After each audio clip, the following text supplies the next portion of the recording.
President Biden has arrived in the UK and is here until he goes off to Eastern Europe to the NATO summit.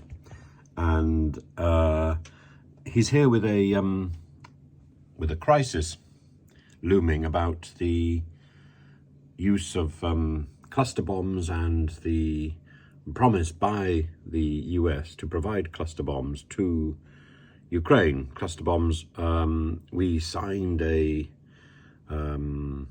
an agreement not to use cluster bombs, to ban the use of cluster bombs, indeed, earlier this century. So we have a problem, a sort of standoff with our allies in America. There's a lot riding on the Ukraine-Russia situation and on the support of NATO to the Ukrainians. But the Shadow Chancellor, Rachel Reeves, was quite clear. She said, "We all agree that Ukraine needs to be properly armed to fight Russia and their illegal invasion. But I am concerned about the use of cluster bombs, and it's not just the UK who has these concerns.